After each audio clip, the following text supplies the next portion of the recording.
Hey guys, welcome back to the channel. Today I'm going to talk about how Rubato is optimizing performance-based e-commerce accounts post iOS 14.6 for ROAS. So we heavily look at the ad level. Today that's why I'm going to be talking about how we're actually optimizing ads, and I'm going to go through our exact structure, our exact formulas. For the most part, success is a science whenever you're talking about media buying on the optimization side. Obviously a lot of art, a lot of psychology whenever you're talking about the messaging and the creative and all of those things, and even the structure sometimes. But whenever it comes down to just those ad optimizations, it is very cut and dry, and I'm going to share with you what our formulas are now.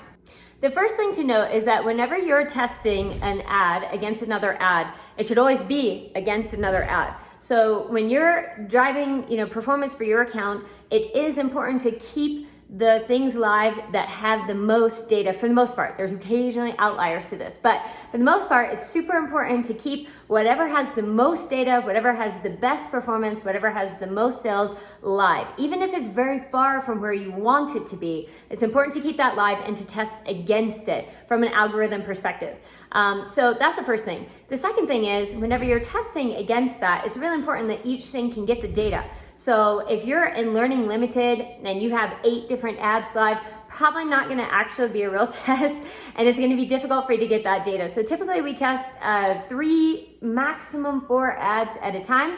And my magic number is to kind of, optimize down to 2, then add a third one in, then optimize down to 2, add a third one in. That's the way that I typically work. Now, if you have a really low budget and you have really strict ROAS goals and you're just completely missing the mark, then I would say a game of 2 and just have that one hero ad that you're trying to work against, and then you just keep testing against that, and just and focus your spend on those particular 2 ads. So that's the first thing. As you're setting up, your test, it should look similar to that.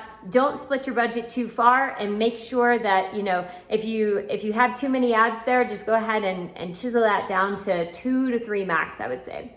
So let's talk formulas. Whenever you're testing against an ad, and let's say you have 2 different ads live, let's say that your average cost per sale is $25 and you really need it to be $20. So you launch an ad and you spend how much money? That's the first question, right? So typically we spend anywhere between 1x to 1.5x. Our magic number is usually at 1.2x. So we would spend somewhere around, let's say $30 on a particular ad, and then see, does it have any sales? If it doesn't have any sales, then, the soft answer is to cut. But there's a couple of buts here. So, but number 1, does it have an add to cart or initiate checkout, a cost per add to cart or cost per initiate checkout, I should say, that is at or lower the next best ad?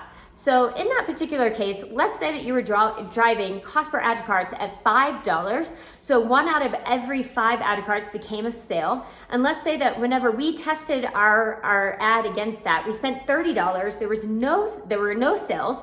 But then whenever you were looking, the cost per add to cart was actually $3. And you had actually driven more add to carts for, significantly less money on that particular ad thus far. We would go ahead and leave that live, because we know that once a user gets to the point of adding to cart, that percentage of add to cart to purchase, if left long enough, usually almost always is consistent.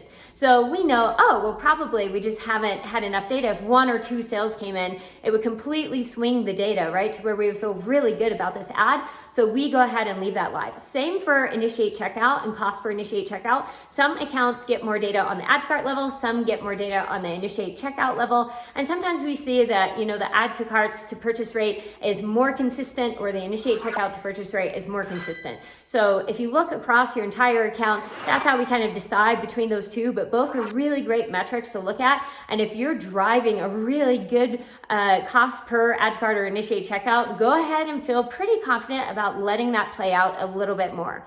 So when we're letting that play out a little bit more, honestly, we haven't fully defined this post iOS 14.6, but typically we'll spend up to about 1.5 to 2x on the ad compared to the next best. So we would spend up to around $50 on that particular ad and see, okay, do I have any sales coming in? Am I still driving this really low cost per add to cart? Okay, it looks good, or nope, I'm gonna go ahead and cut it. Now, if we decide to cut an ad, it's important to note that we often will set it back live. So if it had a really good front end metric, but the sales just weren't coming in, we absolutely believe in going ahead and relaunching that. So within a couple of days, we probably relaunch and see how it was going. The last thing that I'll mention here is that sometimes, you have a couple of different cold audiences or warm audiences, but let's talk about cold prospecting audiences. If you launch a creative to one and it just takes off and it's doing really well, but the other one is really terrible, we often also will try to relaunch too, because sometimes a particular ad just got in a bad spot in the auction or whatever, for that particular day. And so it makes sense to go ahead and launch again and see if we can't get some more power behind it, especially if that particular ad has good results in some other place in the account. So that was the first way that we are optimizing ads, looking at the cost per ad cart, cost per initiate checkout. The second way that we're looking at optimizing ads is looking at the click-through rate plus another front-end metric, which typically is going to be the cost per view content, which is the product page view. So if our click-through rate is double whatever our next best ad is, we're going to keep probably spending on that in the same way that we would keep spending if we saw a really low cost per ad cart. So again, in this example, let's say that we spend $30 on our test ad, we have no purchases, but the click-through rate is double and the cost per view content is at least the same or lower. We're gonna go ahead and let that play out and see how it does. Now, it's important to note that click-through rate before iOS was not really something that we looked at a whole lot. It was definitely an early indicator of success, but we would always pair that with cost per ad cart or cost per initiate checkout. With a little bit of the data loss here, we are relying a bit heavier on click-through rate than we were in the past, because we know that click-through rate is a metric that Facebook has no loss of data with. So we believe that Facebook is probably leaning into that click-through rate a bit more than they were before to rank advertisers in the auction. And that's why we have this second layer that is click-through rate plus cost per view content. If those two things look significantly better than the rest of the ads that you're testing against, then we leave that live and let it play out a little bit more to see if we can't get a better spot in the auction, and then to see those purchases start flowing in at a better cost. The last thing that we look at is what we're calling the significant number of two metrics.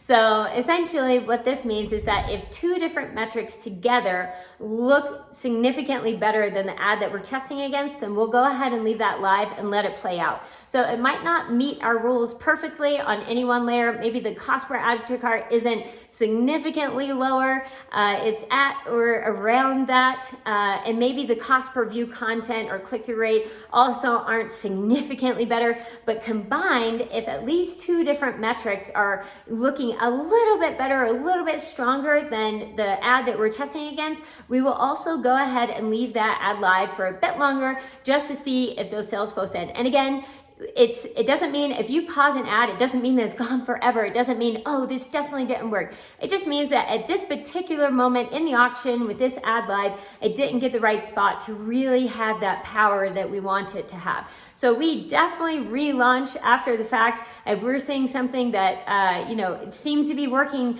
okay, we'll often try to relaunch it to see if we can get it a better spot in the auction.